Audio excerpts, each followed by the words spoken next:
All right, everyone, welcome back to another episode of Round the Bird Bath Summer Edition. And now that, I guess now the college baseball season is officially over, Oklahoma winning the national championship, wanted to bring a special guest on, Jordy Fee-Platt, the voice of the Roadrunners, and have Jordy help us just kind of with our end of the season recap.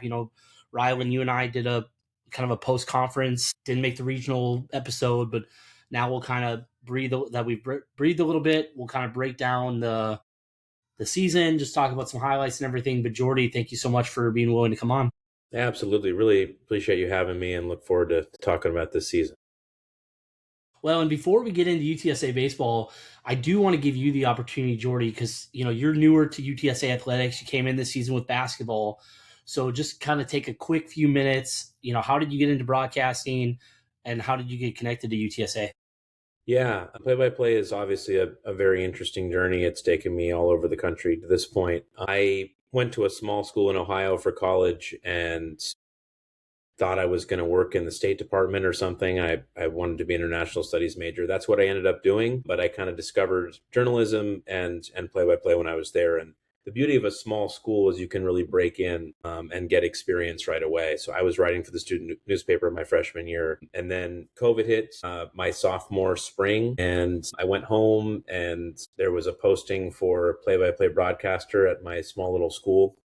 And because it was COVID, nobody else applied. I threw in an application. My mom had just encouraged me to do it because it always had been something it would have been cool to do, but I didn't think it was anything realistic. I didn't really know how I could do it. So I started by kind of running a podcast during the pandemic with some sports that weren't playing. They sent me some clips to practice on when I was at home. So I was basically learning how to do it myself on the fly. And then I basically became their guy at Kenyon for the last year and a half of college.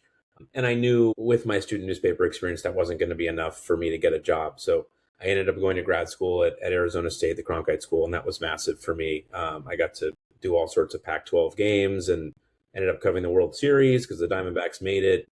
But that was a huge, huge opportunity. And that's when I realized that I wanted to do play-by-play full-time. So I sent emails to about 60, 70 minor league baseball teams just to see what would happen, and got 3 responses. Got one of the jobs out in Hudson Valley in New York, the high A affiliate of the Yankees. So I was there for 2 years, grinding, making, little to no money. And that's just how the minor leagues are. But I had a buddy from grad school who was down here running the video production at UTSA. And we had been talking for a while about trying to bring me down. I wanted to do other sports and kind of get back into the college world. And fortunately it worked out. And then, as we can talk about later, more has emerged here since I got here. So it's been a really great move. I love the San Antonio community. I love UTSA. It's been a great opportunity for me, and definitely a great transition. Yeah, and I think, just we talk about this all the time, even with UTSA baseball and like having the ESPN Plus broadcast. Our longtime listeners can remember the days of Conference USA TV where you were having to pay a monthly subscription and the broadcasts were kind of spotty. Were teams going to have a broadcast? Was it going to look like a mom was up there in left field with her camcorder? Like what exactly were you getting into? And Rylan, I'm sure you're over there just like taking down all these notes. Okay, school newspaper check. Okay, now I got to look at grad school because, obviously you did a lot of work and you've got a passion for that as well. And, you did a great job with the Paisano the last few years, just bringing, like that's something we were talking about offline. Just a few years ago, there wasn't a lot of coverage for UTSA baseball. And now with like Rylan and other outlets, it's really growing. Yeah, I definitely was taking notes, mostly of the grind, right? Like if you want to get anywhere in this type of business, like you can grind it out at whatever small school you want. But grad school is probably going to have to be the route for me as well. So it's just, it's really inspiring to see kind of like, okay, other people are on this track as well. Other people are out there grinding and really showing that, you can make it. And, Jordy, I want to say I'm at most of the games, so I haven't had the pleasure of hearing you on the broadcast too much, but I appreciate you, bro, and everything that you do, and just, coming together. I guess, all of us really, we have play our own little part in covering UTSA these past couple seasons. Yeah, thank you so much. You truly have to love this, right? To actually do it. Everyone tells me, oh, you've got such a cool job. Like, it's amazing that you do that. And It's true, 100%. Like we're very blessed and lucky to do this type of work, but you also just have to pour yourself into it. And for those that are thinking about it, just you have to recognize that. Rylan, I know you understand. Like it is a tremendous time commitment. You sacrifice a lot of things personally to pursue these types of things. So that's one of the biggest lessons I've learned for sure. Yeah, and I mean, you know, our listeners know this. I had the opportunity last season. I did a little color commentary for SFA. They were kind of starting their first year with ESPN, and just the person that was running it, I had a connection with them, and they were kind of in a pinch. So I was kind of just, I got fortunate that they didn't really have anyone, but I quickly learned like just how much work it takes. And obviously I did it just as a kind of a side gig for a season. I enjoyed it, but SFA was not very good. And it can be difficult sometimes when you are trying to stay objective. You're trying to call the game as it's happening, but you're just not giving a lot. You're not given a lot from the game to work with. And so what I wanted to ask you, you know, you had the opportunity come in, basketball wins a championship. It was tournament, yes, but a good season. Baseball wins a championship again. So what is it like calling games for, you know, kind of starting, you know, as a like lightheartedly starting at the top, calling games for a championship caliber team, and how much of a difference does that make for you? Or maybe it doesn't make a difference at all. But No, I think it's really cool. I came down here kind of already seeing the legacy, I guess, that was kind of being built for Karen Aston and for Pat Hallmark. I mean, you know, a super regional appearance, a regular season title last year for UTSA women's basketball. So there was a lot of great stuff already built, and I came in with the idea of just trying to continue to talk about what has been created and the foundation that is turning into a really exciting kind of mid-major powerhouse for both of those programs. So I think in a way that was easy because it wasn't sort of unexpected. There's always some fun with some unexpected stuff, but I think them having had that experience before, I just come in and just try to follow up. Okay, this is what they did really well last year. What can they do to kind of keep it up? It's so hard to retain talent at this level, right? It's so hard to maintain consistency. What are they doing? Whether it's young players who are growing, whether it's people out of the portal, like what is it that has made them consistently successful? So I think in this era especially, that's kind of like the focus, right? yeah, and Rylan, probably same with you too, with the Paisano. I mean, you know, we joke about it. I joke about it with friends and group chats. Like, I'm somebody coming into UTSA athletics when I did with football and baseball.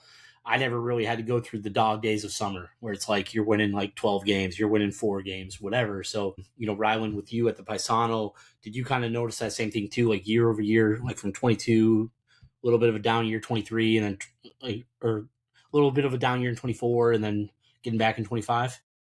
Yeah, you know, well, I've when I got to the Paisano, my first like article, my first few assignments was when the men's basketball team was on like a 12 game skid. So I started off kind of low, and then I stuck with the baseball team, and just yeah, I kind of had this thing going. If anybody read any of my articles, which they probably didn't, back from when I first started with baseball, I used to be like, well, you know, they play really well in the regular season, but when the tournament rolls around, you know, I would kind of put a nice little a little spin on it there towards the end. I'd be like, yeah, well, in the tournament, you know, they can't really get it done. And then obviously in 2025, they flipped the whole script, and it was really amazing to see. So the way I've always been, I was like, if you play well, you know, I'm gonna write about it. If you play bad, I'm gonna write about it. So it sometimes, you know, it can seem like I'm targeting certain, you know, programs or whatever, but I'm really just telling the truth most 100% of the time. If you play well, you know, we like writing about teams that are doing good,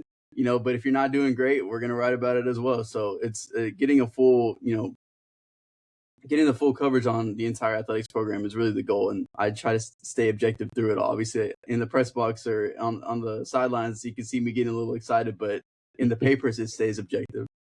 And I think with men's basketball, it was kind of similar to what Rylan was talking about with, you know, his first year, just trying to continue like a positive spin and also pointing to what the problems are, right? My sense of those who are very loyal to UTSA basketball, they're watching and they're trying to understand why things are falling apart, you know, for most of the games. What is the key? And I think Devin and I on the broadcast tried to focus on, you know, periods in the game where we'd feel like things would slip away. It was like, 5 minutes in the third quarter where it went from a 3-point game to a 15-point game, and you just can't overcome that. And there felt like there was always kind of one of those runs, those lapses where things kind of slipped away. So as much as, you have to try to put a positive spin on it, you also want to focus on, maybe the recurring issues that are leading to some of the failures.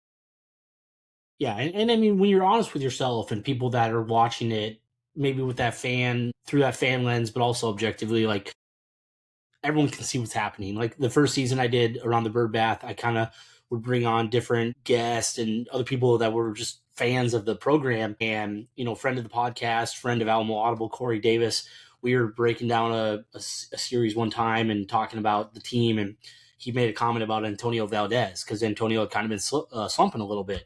And we're like, I mean, it's not like we're saying something and Antonio's like, oh man, yeah, I guess I haven't really got a hit.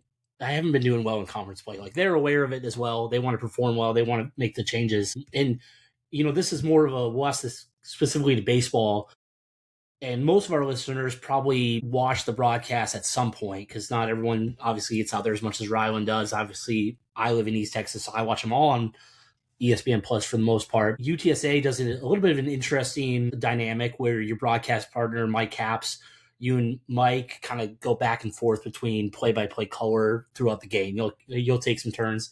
But for you and your preparation, what's kind of like your absolute every single time, no matter if I have a busy week or not, this is something that I'm absolutely going to make sure I'm doing for prep that you're not going to skip on? Yeah, I think especially on the college baseball side, it's really important to figure out what teams do well. What kind of stands out, like a particular statistic that, maybe exemplifies what their identity is as a team. We kind of had an ongoing joke during the year about sacrifice flies for UTSA, and they were always kind of top 5 in the country, and I think that just speaks to how they are situationally with runners in scoring position. And so that's a big focus, is just trying to figure out, okay, is this team first in sack bunts in the conference? All right, so how does that affect the bottom of their order, what they're kind of looking for? If they're really high fielding percentage, like, is their defense really good? Maybe you'll see game-changing plays in the middle of the infield. That's one side of it. The coaches' calls are also super helpful. I'm grateful to the UTSA that they are able to organize those, especially with the visiting side, because that's the best way to get perspective. So I've always spent a lot of time like preparing questions for the respective coaches, because they'll give you a lot of insight. And then just on the field, like taking advantage of the access before the game. I mean, I like to go down to batting practice and like have conversations with guys when there's time, because that just makes your broadcast so much better. Even just talking to Pat, I mean, he'll give you a ton of interesting insight, especially on the opposing pitchers. So those are definitely the focuses. I think as a broadcaster, you have to take advantage of what you're getting, right, with the access that you're getting. Yeah, Rylan, were you kind of the same way? Was there something that you found yourself every time, every weekend, you're getting out there early, and there's one thing that you like to do? I save all my prep because I like to get to games like 2-3 hours early sometimes. So I actually save all my prep to do it at the actual field. So if I'll get to the Alamo Dome super early, anybody that's ever done press at Alamo Dome knows they have great food. So that's a bonus. But even at the bird bath, just getting out there and just really doing all my homework in the ballpark vibe, getting all this in that setting, it helps me for some reason. And yeah, like Jordy said, taking advantage of the game notes, because there's a lot of good information in that for both sides. And then obviously with the baseball team, just, walking up to JB, saying what's up, just getting the feel for the guys. And I really try to condense it into that 2 to 3 hour window before the games, because my memory is weird somehow. I like to have it, in that setting and as quickly to the game as possible. It just makes it a lot easier for me to remember. But looking for the other team, I'm looking at players that can really stand. They're top guys that can really take over a game. Obviously, statistic trends as well. You want to see what, like he was mentioning, a team's identity. But the star players really matter too, because that's what sports are all about. Is who's going to take over the game. So yeah, that's how I prep.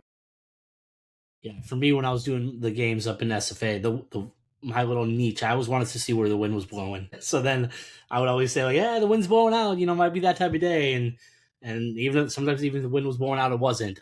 Jordy, question, and you kind of touched on this a little bit when you talked about when you were coming down to UTSA and getting introduced and knowing the success that they had been having from the previous year. And obviously with baseball, a lot of hype coming in, probably the biggest hype that we had ever had in program history, coming off the super appearance, bringing all of the key contributors back, having some really good freshmen that, seemed like they could lay their mark on the team and everything. When the unexpected happens, obviously Rob's injury, you've got the ace day one, game one goes down. You kind of could sense that it was going to be a big deal. Diego gets ejected against South Florida.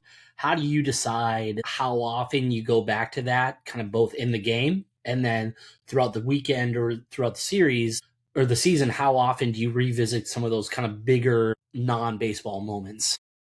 Yeah. I think oftentimes those are conversations when there are struggles. I think we came back to the Rob injury when we would see kind of some issues with the depth of the pitching staff, right? Like things slipping away a little bit. That speaks to a broader theme of losing him and not having the same type of guys who maybe would be pitching a little bit less, or you have your higher leverage guys pitching a little bit later because they're not being used as starters or earlier on as kind of the stopper.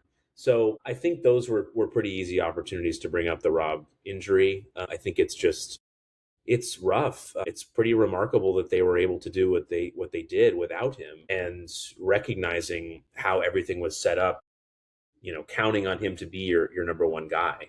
So I think that was a pretty easy theme to bring up.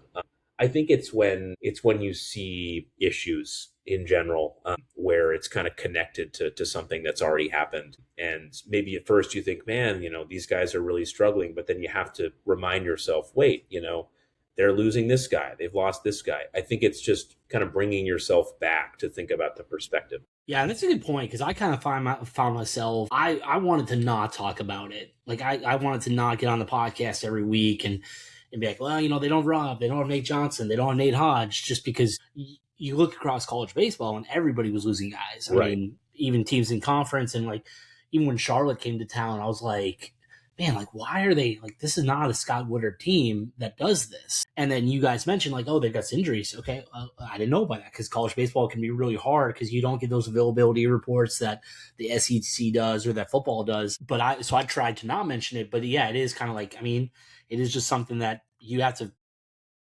acknowledge sometimes. And I think that's the difference. And Rylan, you can weigh in on this too. That's kind of the difference between the fan, who maybe sometimes struggles with being completely objective, and somebody who's an outlet for covering a team. Is like, it's okay to remind somebody like, yes, they are missing this piece and that is causing a factor. You don't want it to be an excuse, but it's just maybe an explanation of why things are happening the way they are. Yeah, especially when you're trying to contextualize the pitching situation last year, especially the Friday night spot, which was supposed to be Rob's spot. You look at certain guys who may have struggled in that spot, and then it's like, yeah, it's easy to get upset, but you're supposed to have one of the best mid-major pitchers there, and he's not there. It's just the reality of it. But I tried to stop touching on it once, I had that conversation post-game with Pat Hallmark. I was like, hey, do you guys starting to feel like you're feeling the effects of missing Rob, you're missing Nate? And he goes, what's the benefit if I say yes? Like, we still have to have guys step up. Like, there's no benefit to saying yes. Like, wow, we wish we had these guys.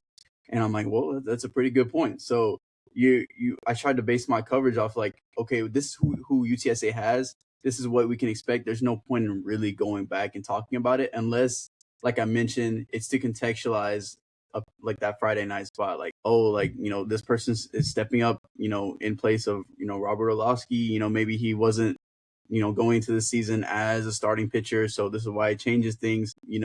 They're shuffling around shortstop a little bit because they don't have Nate Hodge. That's the only time I would bring it up. But other than that, I try to keep the game stories in the moment. You know what I mean? People who are following along, reading along, they know what's up at this point. So very rarely would I touch on it in the writing, for sure. Yeah, and I think to your point, like what Coach Hallmark was saying, that's again that different mindset. Like the players have to look at it differently. Like it's not like Rob went off to some power forward team and then they just chose not to replace him, or we're unable to replace him. And it's like, oh well, what if? It's like, I mean, they had the support and they did what they needed to bring him back. Just unfortunate, and hopefully he recovers well. And this is more kind of later on another episode, but the pieces are lining up to where they could have another good season. We'll see what happens. But we'll finally, get to probably what everyone really wants us to get to, the 2026 baseball season for the UTSA Roadrunners. And question for both of y'all, and Jordy, we'll let you go first. When did you first kind of think to yourself, just as someone who's watching the team and covering the team, hey, this is a team that probably has some things in place that they can have another special season? Yeah, I think as we've talked about, the question mark was going to be whether there was enough pitching, but we saw so many times throughout the season this team being able to come back from deficits even after pitching struggles. I think that really spoke to how good this team was going to be.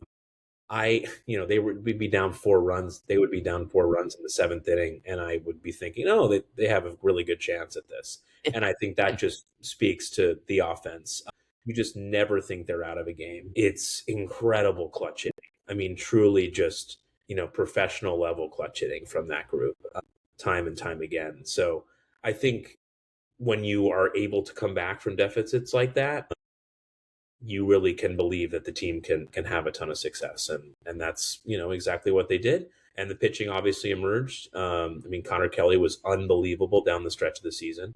Truly unbelievable. So when you have him, when you have Connor Miles just finding a truly dominant self, two guys, that can really help you along. But I think it was earlier on in the season when their ability to come back really shaped it. Yeah, I'd say it's a similar point for me, maybe a little too early, but I was convinced after the DBU series, like, for me, because I was out there in Fort Worth whenever they played Dallas at DBU last year, and DBU knocked them out the park. Like, I think, if I remember correctly, I think every single game they scored double digits on UTSA, and it was kind of that turning point for UTSA last season because they lost that series, and then they came back and they beat Texas on a Tuesday, and then they went on their run.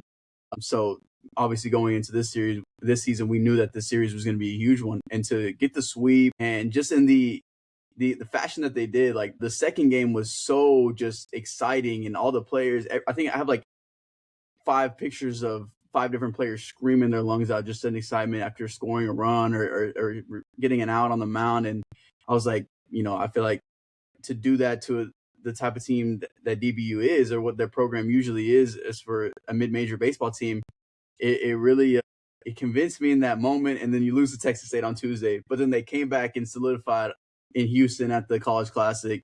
So I would say DBU for sure, but then the Classic really solidified it for me that they were going to be able to do something special when injuries and stuff, it happens, but still a great team and a great season. Yeah, and I mean that's not a bad, point of the season. Be like, hey, like, this team might, because of what you spoke to of how DBU has just been. I mean, them missing out of the regional this year, that was the first time since 2013 that they had missed the regionals, and surprise, surprise, that was UTSA that caused that when they won the WAC back then in 2013. But yeah, I mean, and this is another discussion for another day, but that gets into the RPI discussion, and just teams are like, oh, like, and you can make a case about UTSA strength of schedule and everything. We'll see what it looks like for 27 and how just continuing to be kind of the RPI, like teams want to be how am I trying to say this? Like now UTSA is the team where other teams can make, hey, if we can beat them, that will help our RPI. And so that helps you with your schedule. So we'll see what it looks like in 27, but you schedule these tough teams like Coastal Carolina. And now obviously they won that game, but DBU, you schedule a series with them. Nobody thinks in March or even February that they're going to fall off and have a bad season and they're going to be a Q3 game. So it's fair to think that. I think for me, it was because conference is just so long. It's 9 weeks. It's half your season. It involves like your seeding and everything. I think when they got off to that starting conference again and they were just winning series again, just like they were in 24 and 25, that's when you really felt like, oh man, they're figuring things out. They're still, they didn't score 10 runs every game like Ryland would have liked, but they were still, they had that consistency that you need to have the longevity of a championship team. 100%. The conference stretch was really impressive, and even though not being able to finish out the regular season how they would want to, just seeing them perform the way that they did in the conference tournament too was super inspiring. I don't think anybody thought that last game was going to go that way. just the way that UTSA's offense had performed all season, just the way that UTSA's pitching had performed all season in the opposite direction, the strength of the side of the ball just kind of flipped. So just some great performances just all around, and it's unfortunate that it ended the way that it ended. I still think about that Jordan Bain line drive to left, that just incredible catch. If that gets by him, it's at least a double, if not a triple, and we're probably having a very different conversation right now. It's just, those are the margins, especially for a mid-major. It's amazing what it can come down to, and you have to look by. I mean, you mentioned the RPI. A couple of those midweeks where UTSA let them slip away, you can't afford to lose those games if you want to be an at-large, as brutal as that is. Mm-hmm. For sure. Well, and I think with that, as from a fan perspective, and the listeners probably thinking this, like, Rylan, you mentioned the conference tournament, and there were some big pitching performances, especially on Championship Sunday, and like it's hard not to be like, man, like, where was this all season? Like, and that's kind of unfair. That's a little armchair quarterback, armchair first baseman, whatever. Because you're just like, man, like if we had these performances all season long, like we'd be fine, and you can't, like, to Jordy's point, you can't really look at it that way. Like you can a little bit and everything, but that's just how the game is. Like it's a game of inches, right? And he was just tall enough to make that snag. But Jordy, question for you, and Rylan, you can weigh in on this as well. I mean, I know we all know what Rylan's answer is going to be, but as a fan of the game, because Jordy, I think one thing that comes out in your broadcasting and even just talking to you now, like you love baseball. Yeah. And you talked about, like, you got to love the game to do what you're doing for obvious reasons. So as a fan of the game, was there one player, it could be a position player or it could be a position player, pitcher, one of each, where you just found yourself really enjoying watching them as just as a fan? Yeah. It's an easier answer, but I think Caden Miller is just a wonderful player to watch. He's such a complete player, as just offensively in particular, but, his ability to hit for power and extra bases, and yet have maybe the best plate discipline on the team. That's just an incredible combination. And he seemed to come through in every big moment throughout the season. Just so calm, so composed, always relaxed in those big moments. And then you'd see him just kind of release that energy and that excitement. So he's certainly a guy that I love to watch. And Connor Miles, is just a gamer out there. I mean, it's just, he's not throwing hard, but he hits corners and gets soft contact, and he's got such a big presence on the mound. So that makes him super entertaining. Yeah, my pick might actually surprise Dan a little bit, but there's nothing more that I love than watching Sam Simmons pitch. I mean, just the idea of being the guy, like, you put the ball in his hand when you need to win the game. Like, you need to get the last out. Like, that idea, I really love it. And I think Sam stepped into that role beautifully this season, and he delivered every single time. And the emotion, like, I think everybody can picture, like, Sam, like, pulling his hands down and screaming, like, coming off the mound after getting a big out. It could be against anybody. Like, it seems like he does it every time he goes up there, which I love the emotion of it. And it's like, you can have that type of emotion when you deliver. And he delivered, dang near every single time he went up there on the mound. So just him, the way he plays and the role that he plays, to excel the way he did, I loved every single minute of it. Yeah. And I think for me, I mean, like, at the plate, I mean, Jordy, you made the comment about UTSA would be down 4 runs, and you just had the feeling that they were going to come back. And you saw that very early in the season. We saw that last year in 25 a lot. For Caden Miller, it would be 0-2, and it's like, he's going to work it full.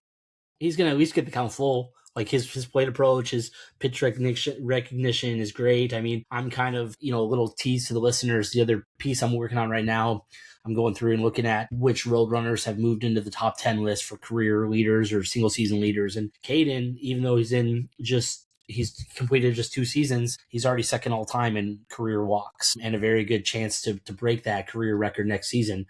But I love just clean infield defense. So, like, last year it was Ty Hodge. This year, towards the end of the season, it was Aiden and JB once he got back to second and got comfortable. But I love watching a middle infielder just make a play that they're not supposed to. And, when Caden gets involved, or Cade Sadler, and they're scooping it, I just love that bang connection over their middle infield over to first. And, pitching wise, I mean, I think probably, like, it was really fun to see Connor Miles have the season that he did, just because when Connor Miles came in, and I mean, I think they had high hopes for him when he came in his first season, but it just did not go well. And last season he did well, just when you have 2 top 10 draft picks that you're throwing against or kind of competing against, and then you got Rob who's coming in on the back end and Connor Kelly, you can kind of get forgot about a little bit. So it was really fun this year to see Connor Miles just shine and stand out as the guy who's like, hey, like, where would we be without Connor Miles right now?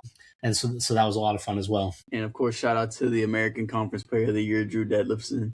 Every time he needed a hit as well, felt like he came through with that, especially in the conference tournament. Just you were kind of expecting seemed like it was inevitable. He was going to get one in that last game. It didn't happen, but his development through his time at UTSA was awesome to see as well. Just being in that outfield last year with Lytle and Tausig, and then coming into this year and really being that guy, taking that next step.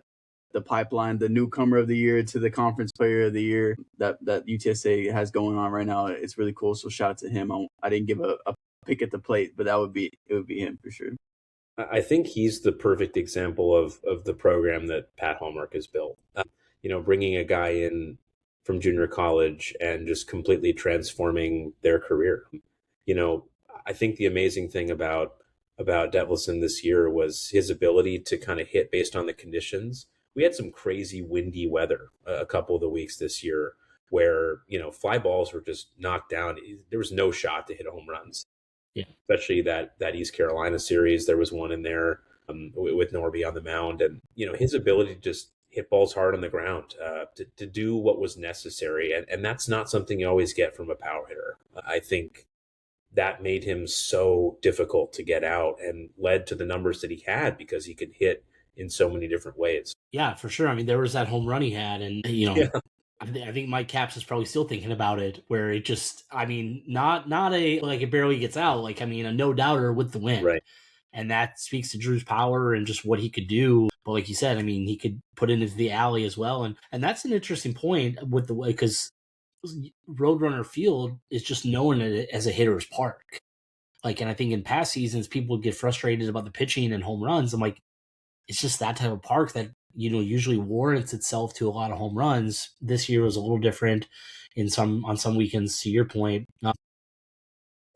We're kind of getting to the end here. Still got a few more things we'll talk about, of course, and I'm making a rule that the American Championship cannot be one of your answers, but because that's obviously, an obvious one. But what was your favorite moment from 2026, both as just, going back to that fan of the game, but also, and I know my answer for this one, your favorite moment to call from the booth? Yeah, I think it was just that incredible moment against East Carolina, Lane Hayworth's tying hit, and then Caden Miller winning it. The energy in the crowd that day was just unbelievable, especially for a late March series. And I think, that comeback, that fight just spoke to exactly what UTSA was all year. And just the composure of Hayworth. We haven't even talked about him, but what a season, what a crucial part of the squad. So consistent. I mean, in there every single day on both sides. And, he comes through in that big spot. That was definitely my favorite. Just the energy of the dugout, everybody knowing how important that moment was. And you look back, at the end of the season, that was a massive win. I mean, that was just the difference, right? And Mm-hmm. You kind of knew at that point. You said, oh, maybe there's others that emerge, but you still kind of had the thought that it was ECU and UTSA at that moment. And that's what it ended up being. And then, of course, they go down to the wire in the conference tournament. So I think just the implications of it, even though it was early in the season, how much everyone knew it meant, and for them to come through at home was really special. Yeah, Jordy kind of took my pick right there. I can't lie. I mean, that moment was electric. Another good shout I'll give is to now former Roadrunner Josh Arquette, the grand slam in the Classic. That was a huge moment. That ball was crushed. Like, that was huge. So that would probably be my second pick. But no, that East Carolina, the walk-off, it was, I mean, once it started getting close to it, everybody knew it was going to happen. Yeah, and I promise we did not pre-plan this for the listeners, but that's mine too. for the call. And I mean, I love and they'll call it rent free. If anyone listens, I don't care. They can call it rent free. I love beating ECU just because I respect the program. I respect what Cliff Godwin has done with that program, but also like their fans, like they don't like UTSA probably because we beat them a lot. Yes, they have the championship win. It is what it is. But since we've joined the conference, we've had the upper hand against them in series and got the tournament win over them and everything. But I love beating ECU. And, Jordy, to your point, I mean, what's crazy, like looking back, and I'm kind of just browsing over the schedule real quick to make sure that this is accurate. But that win was like kind of like there were games that were close, and there were games that they won by like 3 or 4 runs. And there were losses where they lost by like 3 or 4 runs. But that was kind of like one of the only games for the conference slate where like one play really changed the outcome of the game. Yeah. And I've got the picture up there, Josh's slide in home plate that Ryland beautifully captured. And because if he doesn't make that slide, the game's over, because that's what tied it. That wasn't the winning run. That was the tying run, obviously. And it would have ended. ECU wins the series. If everything holds true, they don't get the regular season title again. But I bring that up because, that win was so important to I think that weekend, and especially that game, it wasn't like they got down big and they had to claw back. They were up big, they gave it up, and then they had to come back. And so that's the type of win where it's like, okay, like, yeah, we might have some bumps in the road, but we're going to figure it out. And that's what you need to have that longevity, to have that championship team, is to be able to come back from those games, get punched in the mouth a little bit.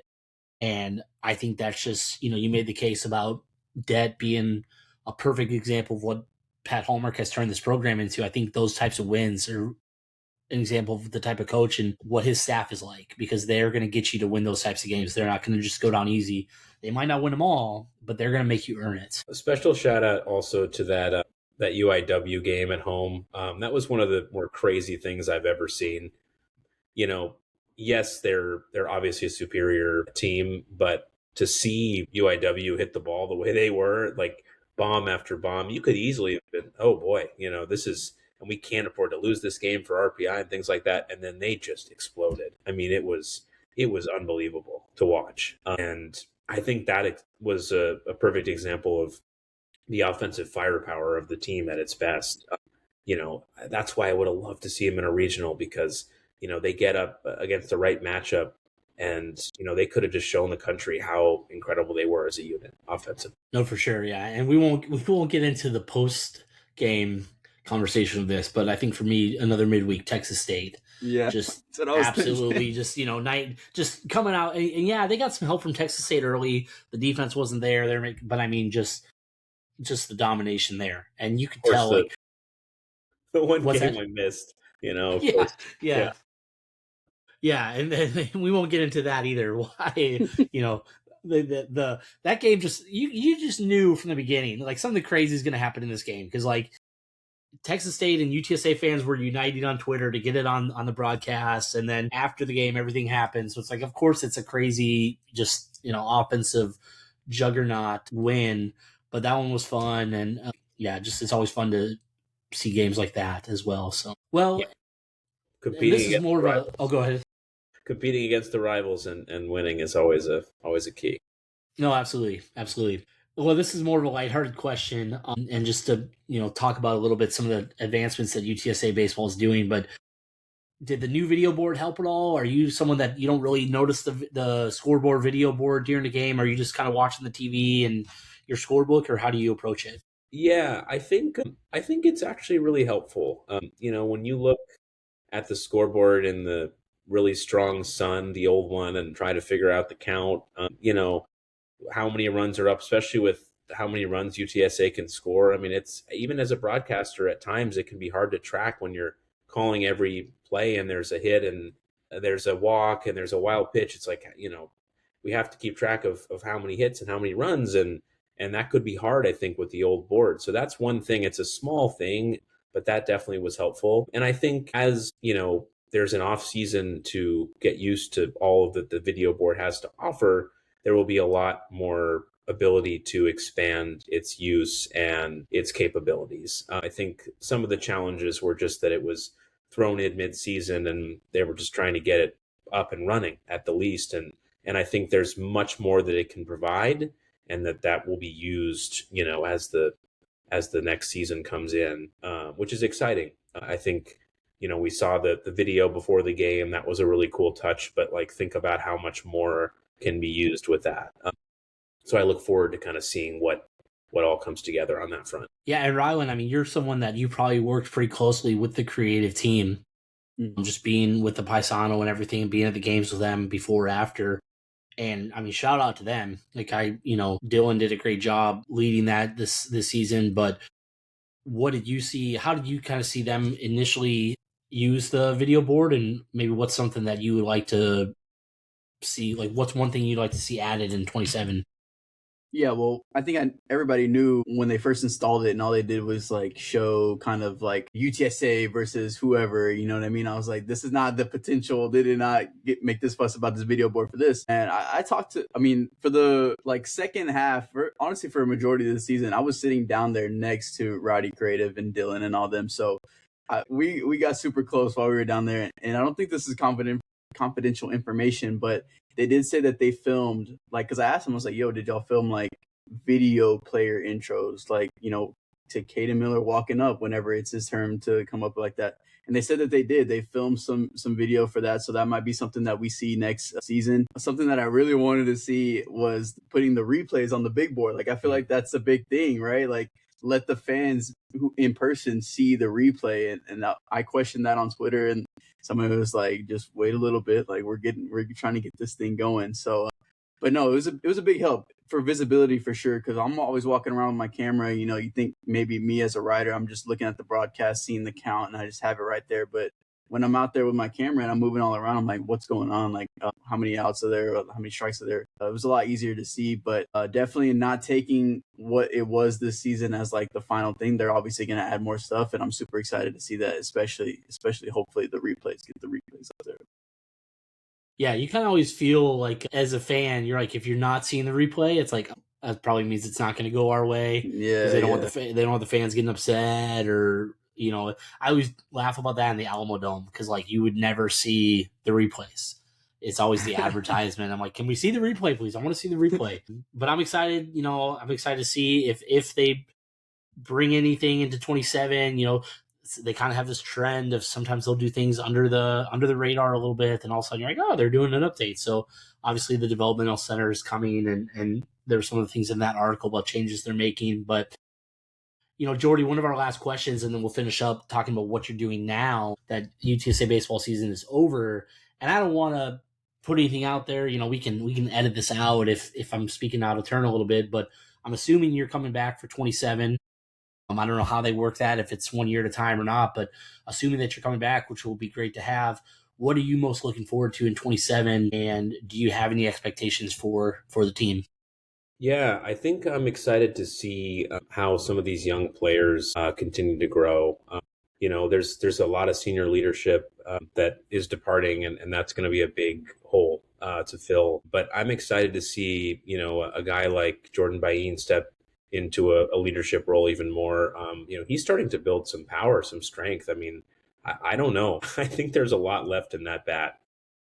And then Aiden Eshelman is certainly a guy to circle after really emerging as a freshman and kind of becoming a starter. I think he's going to continue to grow as a hitter, and we already know what he can do defensively. So I have those guys really circled as exciting players. And then, a guy like Nathan Johnson, who was injured, and I think there's some as we saw this year that you really needed some freshmen and sophomores that are exciting to see how they can step up. And then Rylan, what are you most looking forward to? Yeah, no, same thing. Just younger player development guys. The first two guys that come to my mind are JQ and Goody, right? JQ in the second half of the season really started to find himself outside of just, I say, one-off performance against UAB, and he was in the championship game exactly what they've been building him to be all season.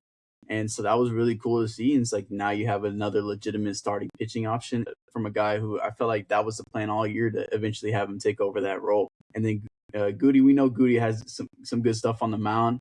Obviously set the appearance record, and he was going out there for like one batter every single game. So hopefully getting to see him get out there for a little bit longer. And I think, what Jordy said as well, like, Caden Miller and Jordan Bain, like those are guys that are legit veterans now. Like they're legit leaders. They were going to take a leadership role this season as sophomores, but now as a junior, you do it even more so. So just continue to see the guys on the roster continuing to make developments and, seeing what transfer additions or freshmen next season come in and steal the show again. There's always one, you know what I mean? So just figuring out who it is going to be next season, that's going to be really exciting to see. Yeah, and I mean, there has been a trend of guys players taking a big jump, whether their first year at UTSA into their second, or like from their freshman season to their sophomore season. Like Caden Miller, as good as he was as a freshman, he made a really big jump this year in a lot of areas. Rob, obviously, going back a couple years, Rob made a big jump his sophomore year. Det, had similar numbers this year, but just there were different ways, like what Jordy was talking about, that Det shined this year that he didn't shine last year. So for some of those guys, like Jake Qualia, even Ryan Self, seeing what type of jump they take their sophomore year, and then seeing how now that Caden and JB are going to be juniors and upperclassmen, how do they continue to help the younger guys and just show them like the UTSA baseball, the Roadrunner way. Lost my train of thought all of a sudden. It always happens, Jordy. It always happens one time every episode. Rylan can tell you. So it's part of the game. Yeah, I'm just gonna leave it at that. So I'll put a mark here, and so yeah, it'll be interesting to see what they look like in 27. And Jordy, we're getting to the end. You're very busy. You're on the road right now. Appreciate you making the time. So just, you kind of made this announcement, or this news came out mid-season, and we were kind of like, oh man, we're going to keep Jordy. Is he going to, and you've been able to do both and just really grind, to your point of being a broadcaster, but it gets announced mid-season that you're going to be the voice of the missions for this season. You're in Little Rock right now. So just real quick, how did that come about? Was that kind of the minor league job that got you down here? And then how's the season been going, calling games for that? Yeah, I had no idea it could emerge. When I came down, I was thinking it was fully going to be about UTSA. I was actually writing for The Athletic for a period when I first moved down here. And so kind of was balancing a couple of different things. And then that contract ended. I had a connection who kind of helped get me in the door just to have conversations and, really hit it off with the group and got the opportunity. So it was super exciting. Obviously, being around San Antonio, doing stuff at UTSA helped me get the job. So I'm really grateful. It's brutal. The minors are intense. It's 138 games. I'm lucky that they let me kind of honor the conflicts and do some of the UTSA baseball games at the end of the season. But yeah, we're right in the thick of a 2-week road trip right now. We were down in Corpus Christi and took a 10-hour bus ride up to Little Rock. So this is the brutal part of the minor leagues, but it's also incredibly cool. You see, big time guys on their way up, especially in AA.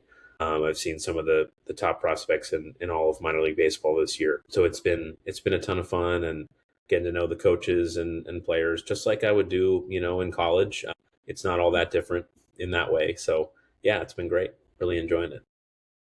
Yeah, and that's something, and I didn't completely realize this. I think a few years ago, I finally realized it when I was playing MLB The Show, and I was doing Road to the Show, and my guy was like, I'm like, why? And minor league teams, I mean, to your point, like they'll do long stretches. They'll be on the road. They'll play 10 games in Little Rock just so they don't have to keep traveling, and they knock out a bunch of games, and then they come back to San Antonio for a number of games. And so you're riding the bus just like all those guys, and you're kind of in the minor leagues of broadcasting a little bit, trying to get your name out there just like they are. But it was a real pleasure this season being able to listen to you. You can tell, like, and I think I messaged this to you at some point during the season when we first connected, like you can really tell what you put into it, that you really enjoy it. You've got a good knowledge of the game and you take it serious, and it makes a big difference. So we definitely appreciate it. Thank you so much. I appreciate you guys caring about it and making it a point of emphasis. And it's been great to be a part of this community, and excited to see what the future holds. Well, before we get out of here, real quick, we do want to give a big thanks to our Patreon supporters, especially our board of trustees, Digi Teague, John Otwell, Gary and Ruben representing the UTSA Bird Gang Tailgate, Ray Reddy, Ian McClendon, and Seeker LLC, Javon Townsend, president of the DFW chapter of the UTSA Alumni Association, Waterman Construction, UTSA Annual Giving, Brandon Padron, UTSA King Bowser, and Runners United, where you can go to www.goutsa.co to support UTSA student athletes, and our big money donors, Ben Tovar, the Bunch family, Zach Asperqueta, and the San Antonio Podcast Network, Alejandro Benavides, John Nally, Rick Cortez, the Variety Road Grillers, Sumner McDaniel, Joe Rodriguez, UTSA grad 1998, Russell Rincon, San Antonio Realtor, Brandy Dunnigan, Home Field Apparel, where you can use the discount code UTSA Wants Home Field for 15% off your first order. And I will say this, as we're in the thick of summer, it is coming up to that time of year where Jared and Adrian will start sending the gifts out to Patreon supporters. So if you want to get into that booster tier to get yourself a gift, or if you want to get a little higher, Jared always does a really good job of using creativity in what they send to the higher tier Patreon supporters. But we appreciate everyone's help, no matter what tier you are at. And don't forget that if you're in that booster tier, that does get you access to the recruiting channel on the Patreon app. And I'm giving updates for baseball commitments. Javi's giving updates for football. And we'll see if we can get Rylan up there to give his scoops as well. But appreciate everyone listening. We'll be back at some point this summer, hopefully with another bonus episode. But Jordy, thanks again for joining us, and everyone, birds up.